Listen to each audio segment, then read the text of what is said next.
Every Crash needs a Dr. Cortex, every Link needs a Ganon, and every Sonic needs a Sonic team who rushes his games out before they're finished. What we're saying is, video game heroes are nothing without a villain to triumph over, but not every video game is created equally, and even the most sinister and enthralling bosses have found themselves by the wayside on account of the quality around them. Because I'm Si for WhatCulture.com, and these are 10 amazing video game villains hiding in terrible games. Number 10. ILUZIJA, Resident Evil 6. Every self-respecting gamer will agree that Resident Evil 6 is a hot mess. After Resi 5 undid the seatbelts, its 2012 sequel properly sent the rollercoaster out of the blocks. Interwoven campaigns deviated the series even further from the survival horror genre, and a script of cringeworthy dialogue certainly didn't help. It's a game that will someday have a degree built around it, say how to almost tank a franchise, but where RE6 undoubtedly excelled was in its world design and the enemies that came with it. The pick of the bunch was undoubtedly ILUZIJA, a serpentine bioweapon encountered by Chris Redfield and the BSAA. The ILUZIJA is first shown to be an invisible soldier-killing monster that tears through Redfield's squad, ripping through apartments and a meat-hanging refrigerator before eventually being electrocuted in an underground maze.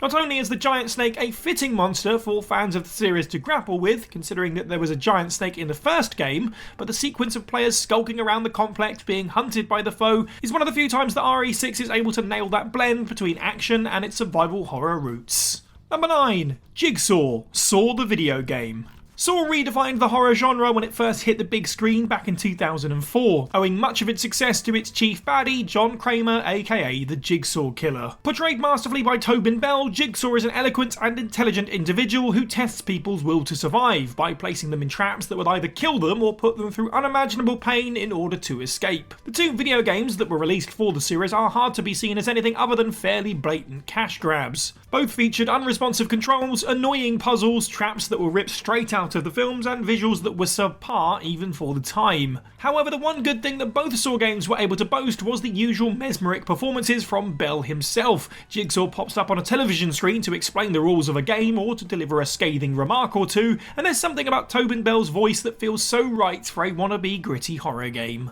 Number 8. The Infection, Amy.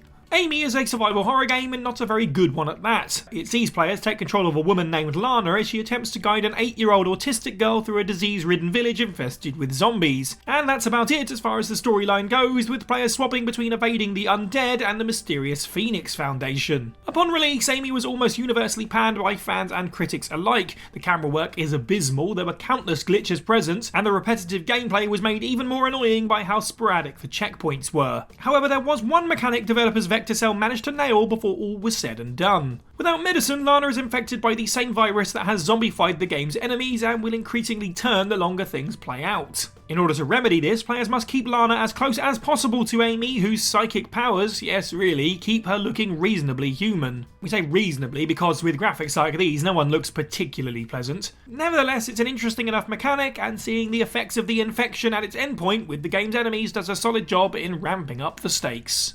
Number 7. MEPHILES, Sonic the Hedgehog.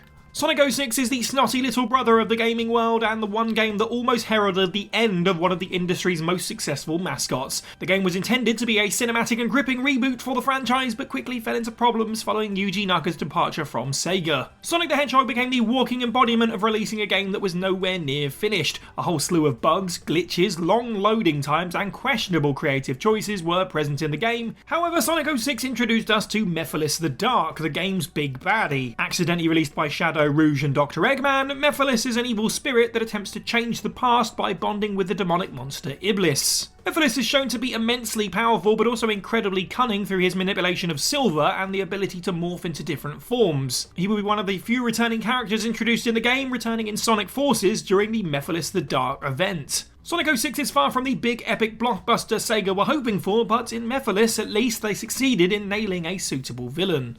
Number 6. Lothar, Wolfenstein Youngblood.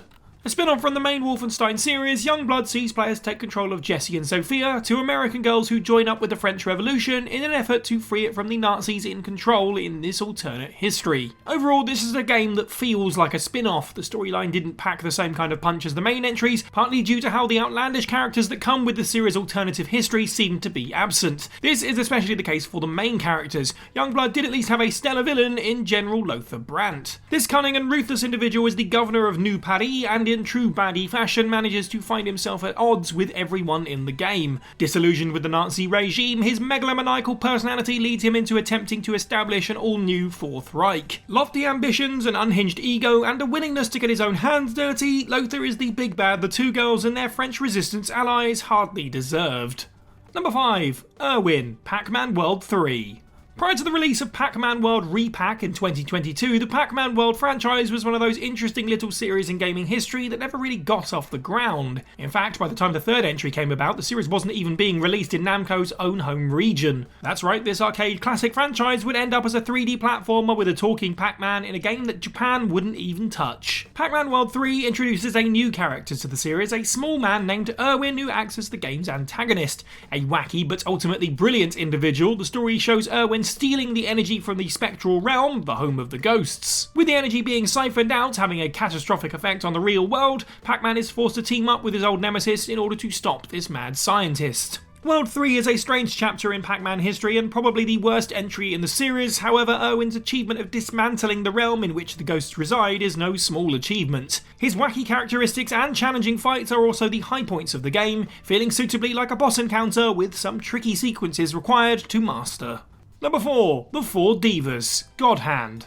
Oh boy, God Hand is one polarising game. Capcom's PS2 beat-em-up was released in 2006 and almost immediately garnered praise and disapproval for its unique approach to the genre. The story follows playable hero Gene, a 23-year-old macho man blessed with the God Hand, arms that are infused with the power to become either a god or a demon. Despite the rather ominous premise, God Hand is not a game that ever really takes itself too seriously, with slapstick comedy, gags your dad would marvel at, and a whole array of outlandish characters. All this humour, coupled with a few suspect-looking graphics, proved to be too much for some, with IGN giving the game a scathing 3 out of 10 review. Arguably the finest of these crazy individuals are the Four Divas, the game's chief antagonists. This demonic cult are a pretty fun time all in all, save for being hell-bent on resurrecting the demon Angra to enslave the entire world. All 4 of these baddies have their own personalities, boss battles, and looks, though we have to single out the big-bellied cigar muncher Elvis and circus ringleader Shannon for really standing out. Number 3. The Lizard, Spider-Man 3. Sam Raimi had been lining up the introduction of Kurt Connors as the Lizard through numerous little hints since the very first entry in his Spider-Man trilogy. One of the Webbed One's most famous foes would ultimately never get to appear in the cancelled Spider-Man 4, however players were able to encounter him in the video game for Spider-Man 3. The Lizard is introduced when Peter investigates the disappearance of Connors, stumbling across his research facility in the sewers where he's been turning people into other lizard beings. After being eventually tracked down and defeated, Connors is given a nice little redemption arc where he's able to cure those he's experimented on. It also provides the game with one of its best bosses, with the visuals and atmosphere of the sewage system being far better than those above the surface. And it's a good thing the Lizard is so good in Spider-Man 3 because hardly anything else is. Already running off a pretty hit or miss film, Spider-Man 3 suffers from an abundance of glitches, boring gameplay, and meme-worthy quick-time events that are far more entertaining when they're failed. Number 2. GERMAIN, Assassin's Creed Unity. It's hard to imagine a world where Ubisoft aren't desperately pumping out an Assassin's Creed title every year, but in 2014 it looked as though one game was doing all it could to put the series into the ground. Panned for some of the most immersion-breaking and game-wrecking bugs and glitches upon release, Unity's reception forced Ubisoft to issue a public apology, dish out a load of freebies to players, and re-evaluate how their quality control was going forward. With that being said, buried underneath all the technical issues were a number of genuinely impressive achievements in the game, none more so than the characters and storyline. Alongside the captivating French Revolution setting, players are introduced to Germain, Sage, Silversmith, and Grand Master of the French Templars. Not only does Germain carry the perfect blend of unhinged radicalism with an undeniable charm, but his achievements as a baddie are some of the most impressive in the series. Exploiting the chaos of the revolution, he's able to frame and then execute the monarchy, introduce a reign of terror, and even kill Elise, protagonist Arno's lover. His own relationship with Arno also provides some stellar moments of chemistry that the franchise hasn't always found easy to come by. Of course, no good villain is complete without a memorable send-off, and even in his dying moments, Germain is able to warn players that his plan for reshaping society is already complete. Number 1. Crunch, Crash Bandicoot Wrath of Cortex. Crash Bandicoot Wrath of Cortex was the 4th major entry into the franchise and the first to make it to the PS2, and so for many it was their first introduction to Crash. However, that didn't save it from scathingly lukewarm reception on release. With Traveller's Tales picking up the development from Naughty Dog, they very much played it safe by essentially saying, here's Crash 3 warped again. At least that is the case for every aspect of the game bar one, the villains. Wrath of Cortex's story revolves around Dr. Neo Cortex creating an all-new Bandicoot superweapon to defeat Crash that he names Crunch. Uka Uka then harnesses the power of the elementals, also introduced in the game, infusing Crunch with different powers that players must defeat at the end of each of the game's hub worlds. Not only are these varied and legitimately challenging boss battles the highlight of Wrath of Cortex, but Crunch would go on to become one of the series' most important characters. Brash and confident, he acts as the perfect opposite to the awkward Crash and even gets a decent redemption story at the end of the game. And that's the list. Let us know what you thought of this video down in the comments below, which of these villains deserved better, and of course let us know of any others that we missed. Head over to WhatCulture.com for more like this, and of course make sure you like this video, share it with your friends, subscribe and hit that notification bell. I've been Cy for WhatCulture, and have a good week.